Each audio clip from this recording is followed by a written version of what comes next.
Good afternoon, this is Solent Sports News. It is 3 p.m. It's another big night in the Champions League. Chelsea take on Bayern Munich at Stamford Bridge, with the two giants facing off for the first time in the competition since Lampard captained Chelsea to the trophy in 2012, beating the Germans in the final. Jack Mayo has the preview. Chelsea face German champions Bayern Munich tonight at Stamford Bridge. Bayern are unbeaten in the last 7 games and have been to the semi-finals 6 times out of the last 7 years. Chelsea boss Frank Lampard looks to continue his winning form after beating Tottenham 2-0 on Saturday. I like us to take risk in the attacking areas to try and create and score goals. We've created a lot this season. Great at the weekend was the fact that we won a game through taking chances with 2 great finishes. In terms of our defensive mindset from back to front, we have to be really on it. And of course, defensively, there's no risk taking. With Chelsea missing players like N'Golo Kante, Christian Pulisic and Callum Hudson-Odoi, this beckons the question to whether the Blues will be on top form tonight. Here's Chelsea midfielder Mateo Kovacic. It's nothing more beautiful than playing the Champions League at such a great stadium against such a great opponent with big players. So just enjoy. And I think it's the easiest to play such big games because it's nice and you just have to enjoy it. Elsewhere, Barcelona face Napoli in Naples. It's going to be an action-packed night of Champions League football. Jack Mayo, Solent Sports News. There's a full programme in the Championship across the next 2 nights. Leaders West Bromwich Albion host Preston North End, while automatic promotion hopefuls Brentford and Nottingham Forest travel to Luton Town and Cardiff City respectively. The top 2 also face off in League One, with Rotherham travelling to Coventry City. Primary school children have been banned from heading in the UK. This comes as a result of research that found former footballers 3 times more likely to suffer from brain disease. Head of FA Grassroots Development, Les Howie, believes that heading has been sacrificed to develop players quicker. I don't think it's going to make a massive difference, except it'll give the coaches that ability to say we are focusing on the other key aspects of the game and this will help the player develop, and then we'll come back to heading when it's appropriate to the game. Now we have former football coach Ronan Tregoning on the line. Hello Ronan, thank you for joining us. Do you think that the ban is something that needs to be implemented? I don't think it is. I think kids were always headable anyway. Not obviously, it's not allowed on the pitch anymore, but even in playgrounds, they'll carry on to head the ball. So what's the point in getting rid of it during games? You just touched on that it will remove the enjoyment of such.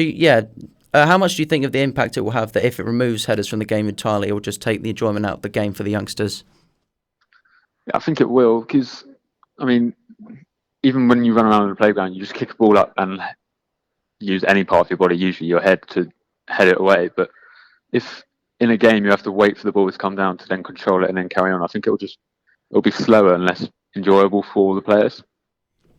Definitely, but do you think it will make the players better technically? Because now the ball is on the floor more, they have more work to do with their footwork, I guess? Yeah, I suppose there is that aspect, but the ball, when you're kids, you just kick a ball up anyway. So if they have to wait for the ball to come down, I suppose it will make them more technically gifted, but again, the game will be slower, I think. Yeah, that's very true. Thank you very much for joining us, Ronan. That was Ronan Tregoning, their former football coach. HSBC will end its sports sponsorship of British cycling after the Tokyo Olympics later this year. The bank has exercised a breakout clause in its contract just 3 years into the 8-year deal. The governing body will look to find a new partner by 2021. England cricketer Jos Buttler has welcomed the competition to his place in the Test side, ahead of the team's tour of Sri Lanka next month. Captain Joe Root has recalled fellow wicketkeeper Ben Foakes for the 2-match series. Buttler thinks it will only make the squad stronger. The competition is great. It pushes performance. It pushes you to improve. We know what a fantastic player Ben Foakes is. He had a great tour in Sri Lanka last time as well. So I think it's exciting times for the squad.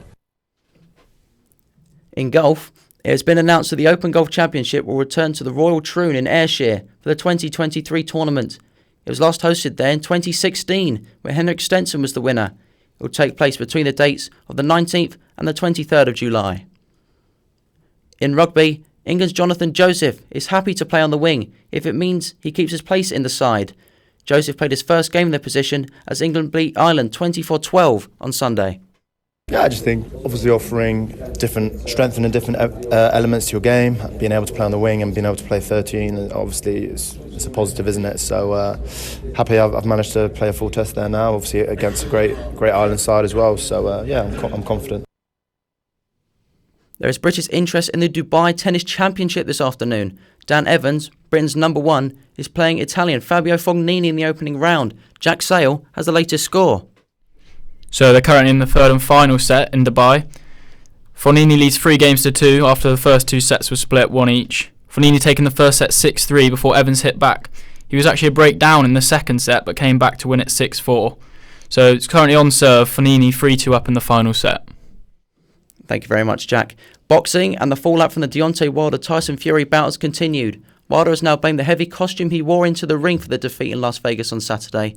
The American is now also believed to be close to triggering his rematch clause that would see a third fight between the two heavyweights. Thank you for listening.